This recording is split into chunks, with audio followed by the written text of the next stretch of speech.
Hello and welcome back to the channel. It's so good to have you here again at Confident Beauty, where every style tells a story. Last week we reveled in the passionate, cinematic glamour of Italy. Today we journey east to a land where beauty is not just a look, but a ritual, an art form defined by centuries of meticulous precision. Welcome to Japan. What is the secret to Japanese beauty? Is it the timeless porcelain grace of the geisha? Or is it the radical, futuristic self-expression found on the streets of Tokyo? The answer is both. What if a hairstyle could be both a meditation and a revolution? What if the same culture could perfect the art of the simple, modest bun, and also invent the vibrant, colorful styles of Harajuku? This is not a story of one look, it's a story of perfect harmony between two worlds. Join us as we explore a century of precision, ritual, and radical innovation in Japanese hair history, one decade at a time. The 1920s. Our story begins in Japan's Taisho Roman era, a time of optimistic modernization and Western fascination. The Moga or modern girl was born. She listened to jazz, read Western philosophy, and, most radically, she cut her hair. While traditional, long nihangami styles were still worn for formal occasions, the daily look of the modern city woman was the mimi kakashi or ear-covering bob. It was a defined, often waved bob, sometimes with short, sharp bangs. It was a powerful symbol of a new way of life. This era's gift is the timeless power of a precision-cut bob. Whether worn sleek or with a wave, it remains one of the most elegant, face-framing styles a woman can choose.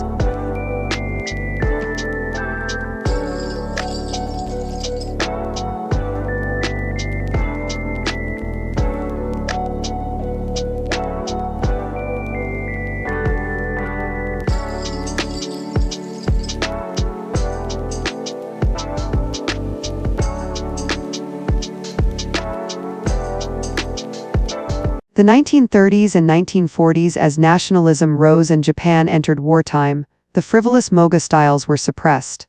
Western influence was seen as unpatriotic. Beauty became austere, practical, and modest. This was a return to tradition, but a simplified one. The elaborate updos of the past gave way to the jbeauty or subtle bun. Hair was kept long but was tied back neatly at the nape of the neck, often in a simple loop or knot with no frivolous ornamentation. It was a look of quiet dignity and endurance, and the legacy of this style is profound. A simple, sleek, low bun is the very definition of quiet luxury today. It is the most sophisticated and practical hairstyle for any occasion.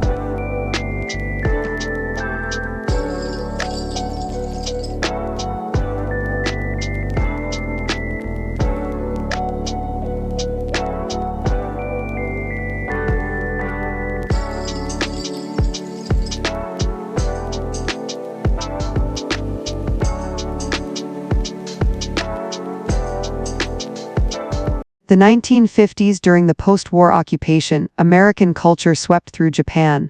Hollywood, not tradition, became the new style guide. Japanese women, eager to embrace a new, brighter future, began copying their on-screen idols. The permanent wave or pama, fought M Theo Ti letter 1 E B F N G NH letter 180 T became a national obsession, a symbol of modern, democratic life. Women flocked to salons to get the soft curls of Elizabeth Taylor or the demure, short, curly styles seen in American magazines. And that technique, when modernized as a body wave, is a fantastic tool for mature hair today, adding gentle, lasting volume rather than tight, dated curls.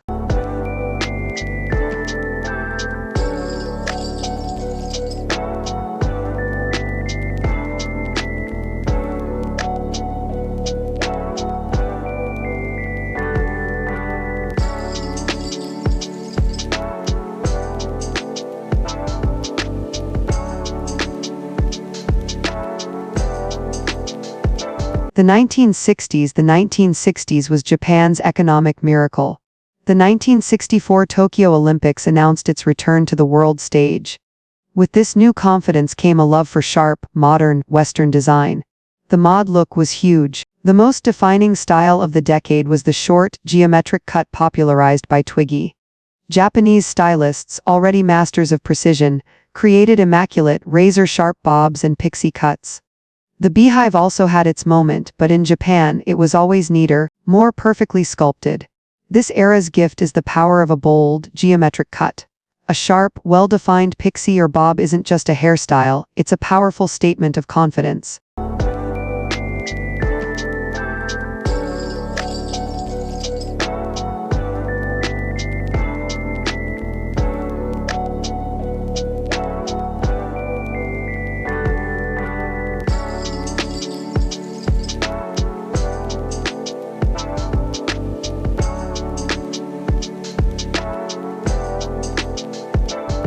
The 1970s, as the world embraced the hippie or folk look, so did Japan.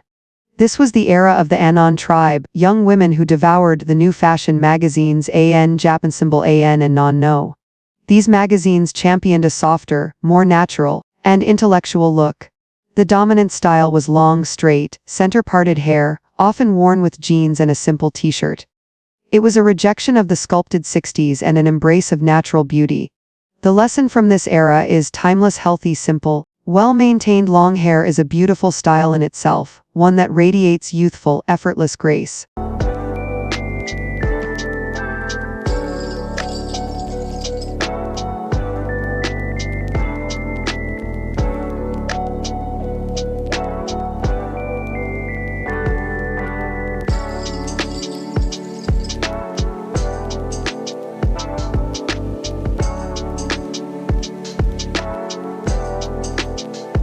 The 1980s, this is the decade of Seiko Matsuda.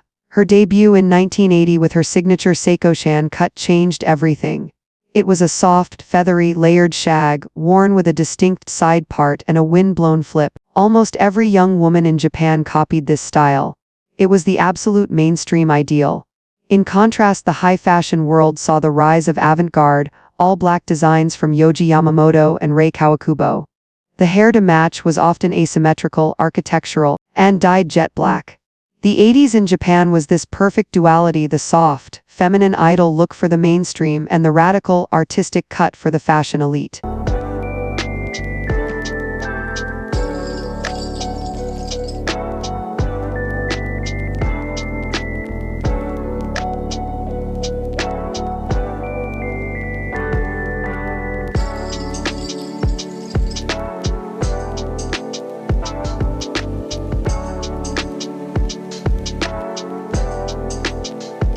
The 1990s, as the bubble economy burst in 1991, Japan's youth, facing a lost decade, created their own culture in response, and it exploded from the streets of Harajuku. Hair became a canvas for rebellion. We saw the Ganguro style, with deeply tanned skin and bleached blonde or silver hair. We saw the fruits style, with candy-colored hair, pinks, blues and greens cut into inventive, spiked and playful shapes. This wasn't about conventional beauty, it was about identity. While we might not be dyeing our hair bright pink, the 90s teaches us to have fun with color. A peekaboo streak of a fun shade, or a temporary rose gold tint, can be an exciting, low-commitment way to express your personality, no matter your age.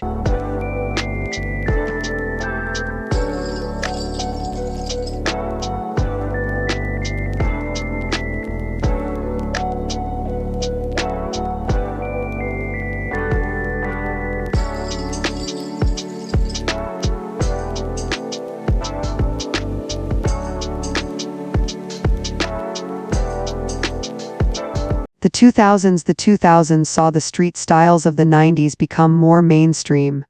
The chapatsu tea-colored hair boom meant almost everyone was dyeing their hair some shade of brown, auburn, or blonde.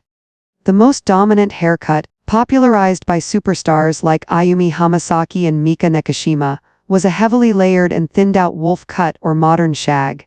This style involved razor cutting to create a lot of texture, volume on top, and wispy ends. This high-layer look is fantastic for adding movement and removing weight, a technique still used by stylists today to create texture and volume.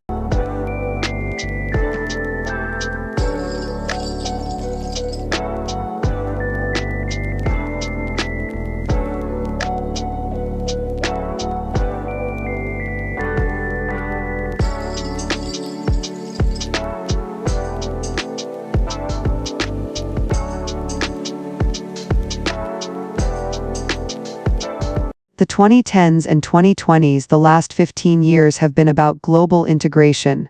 We saw the K-beauty wave bring the air bang or see-through fringe from South Korea. The ancient Cut princess cut went viral on social media.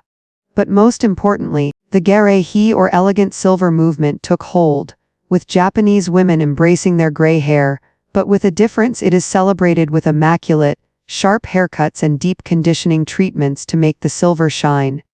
And this leads to the ultimate lesson from modern Japan. The secret, we've learned, isn't the style, it's the scalp. Japanese beauty is obsessed with scalp health, scalp serums, tonics, and meticulous massage. The true secret to beautiful, vibrant hair at any age doesn't come from a bottle of hairspray. It comes from the ritual of care, starting at the root.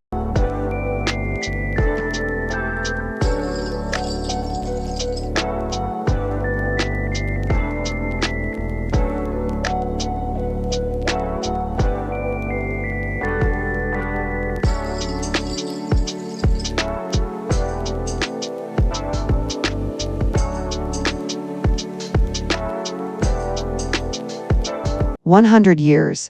The story of Japanese hair is a beautiful, precise contradiction.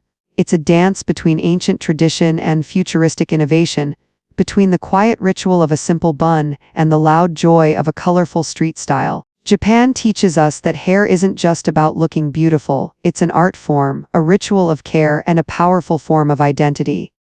From the meticulous precision of the East, our journey next week takes us to a place much closer to home. A land of timeless grace, the iconic ao dai, and a resilient beauty that has weathered centuries of change. Join us as we explore 100 years of hair in Vietnam. We'll see you then.